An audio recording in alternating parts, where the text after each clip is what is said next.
The Marine Corps is looking at possibly allowing people to pass boot camp without having to actually go. This is crazy because we've known that embedded in culture, we have had MCRD, San Diego, and Paris Island Marines battled out like it's a gang rivalry like Tupac and Biggie, but now a new breed might be raised from the ashes as we're going to see a third party enter the ring, and the Commandant of the Marine Corps is saying he might allow this because we're seeing a new kind of warfare. Now, we must also note that every Marine, once a Marine, always a Marine, has always had their entire ego ran on the fact that they have the hardest boot camp over 13 weeks. We're in the field eating MREs, we get screamed at, and we are wanted, not needed, essentially is what they go by. But it looks like there might be some historical changes to the culture of the Marine Corps that is happening very soon. That's because Marine Corps plans calls for some future Marines to skip boot camp per Jeff Schogel over a task and purpose. He says, "We make Marines" proclaims a banner at Marine Corps Recruit Depot, Paris Island, South Carolina,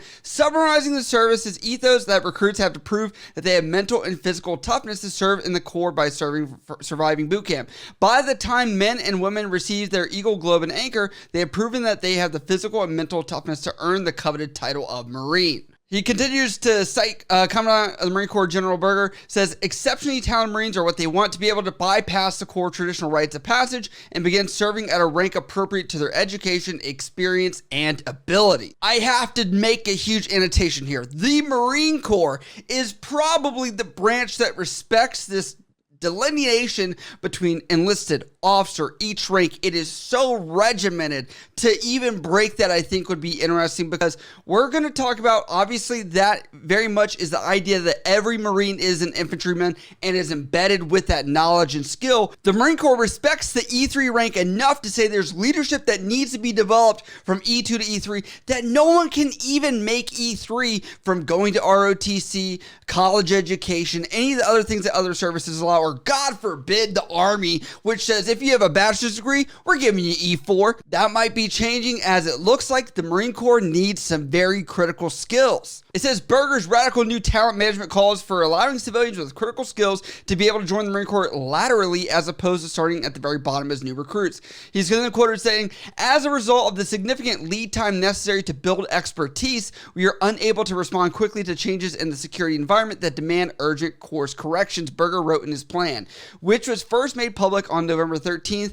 "The rapid rise in importance of cyber domain, for instance, has challenged us to find creative ways to quickly build critical skills at mid-career and senior levels. Unless we find a means to quickly infuse expertise into the force at the right ranks, I'm concerned that advances in artificial intelligence and robotics, among other fields where the speed of technological change is exponential, will force us into a reactive posture." People criticize Space Force, saying, "Space Force? Why do we need Space Force?" I think that this is showing that even a branch that is so embedded in the warfare mindset and the ethos that goes with that, and that mentality, is saying this is a new kind of warfare that we need to dominate. And I have to also reflect, look at that timeline before we say, let's die on the hill of tradition. 13 weeks to go to boot camp. Is that for ego, or is that for actual necessity? We might need to shave some stuff down. You also have how many weeks of MCT. Then you also have A school. Now you're looking at how many weeks. I'm going to assume if you're doing something intelligence related,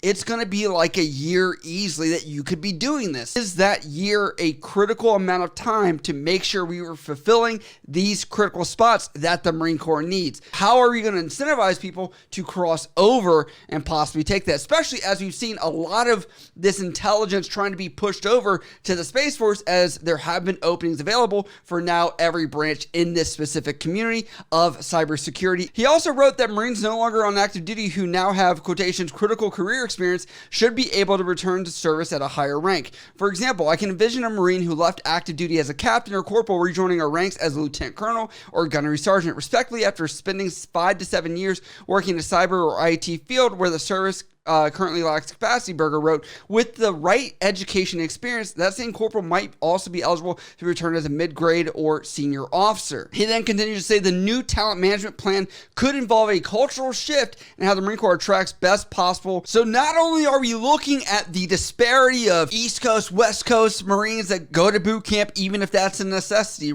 we're now saying, hey, if you get out, you go to whatever other place, get more skills, more certifications, that means we're going to let you come back better and badder than ever. But I have to say, why are we not embedding those into the service itself to say, let's retain you for that time as long as possible? That is a critical question that I think should be a more likelihood of what we should be trying to do, because think about it. If somebody leaves the service for 5, 6, 7 years, how much has changed between evaluations, fitness tests, all these other things that can change and occur in culture that I will say the military's changed in the past 7 years pretty drastically. Also, on top of that, if you have a Marine that's like, I'm going to ride and die by 20 years, and you're like, awesome, thank you, Corporal, serve your country, we love you. You're going to say that maybe this guy's going to have a hard time making rank, and now he's going to have to essentially listen to somebody that got out, did a couple years working at Google or whatever else, comes back in and now is telling him what to do, even though that guy has less time of service. I think that's going to be a hard sell for many of the Marines. Does that line up to the culture of a Marine Corps at roughly 180K Marines that go through this exacting training that makes us all one and the same, uniformity in what we do? Onagon said. That's a cultural thing that we're going to have to work through. From the spectrum of administrative support, infantry, the musician, everyone technically can pull a trigger and pew pew, correct?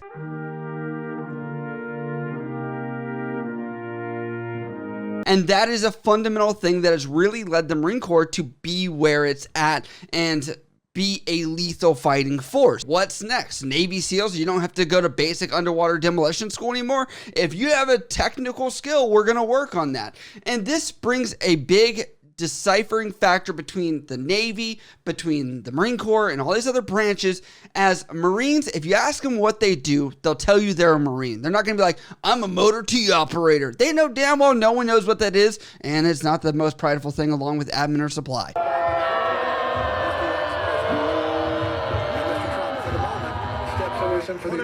They are going to say, I'm a Marine, because they know that that has a standard that's set and it doesn't matter. And that's what the Marine Corps is about, and having that title. And that's obviously what they recruit on as well, and why a lot of people are appealed to joining the Marine Corps specifically versus other branches where they're like, oh, I'm a corpsman, or I am a X, Y, or Z. Whether cybersecurity experts who bypass boot camp hold the title of Marine has not gone away. In quotations, that's clearly what the Commandant has laid out as something to discover and analyze, Onagon said on Monday, and I don't know the answer to it yet. I don't think the Commandant knows the answers to it yet, other than we know there's exquisite talent out there. He then continues to say, we think we could be wrong. You could take a young man or woman, let's say out of George Mason University, that works in cybersecurity and sees opportunities in government. And we show them, look, no kidding, you're going to be an offensive/defensive team and get skill sets. That might be attracted to them. His or Berger's point is, how do you do that? And that's the cultural piece that I offered to you. If you're talking about trying to get new cybersecurity officers into the military, let's be honest here. We're having the biggest issue is sourcing those people, right? They go to George Mason University, they're taking elective classes in physical education or whatever random stuff that's needed. And the school system in general is going to slow that down as they're required to take 4 years of classes.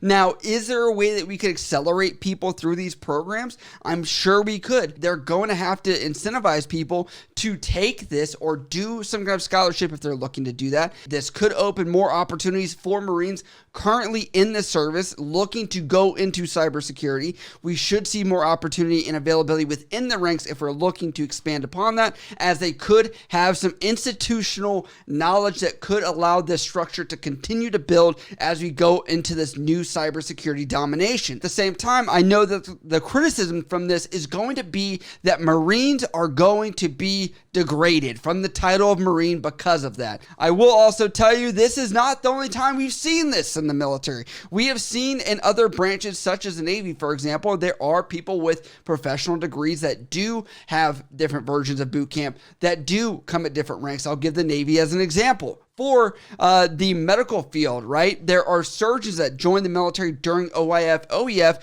that had years upon years of experience that the military needed. Some of those members did come in at 04, 05 ranks because their technical skills were so good and they were needed. We did utilize them in those spaces. And to give more context to that, they go to something called Officer Development School. Much easier, but it's not like Officer Candidate School, and it's much shorter. And that's because the reality that these people, such as chaplains, medical doctors, lawyers, nurses, all these people have very specified skills that the military needs, and it's really not worth trying to wash them out through OCS. Well, I'd love to know what you guys think about this. Obviously, I know we're going to have the spectrum of old timers to new people just joining right now, talking about what they think about this. So let me know down below. Do you think that this is a step in the right direction to obtain skills we need, or do you feel like it's overall going to hurt the Marine Corps?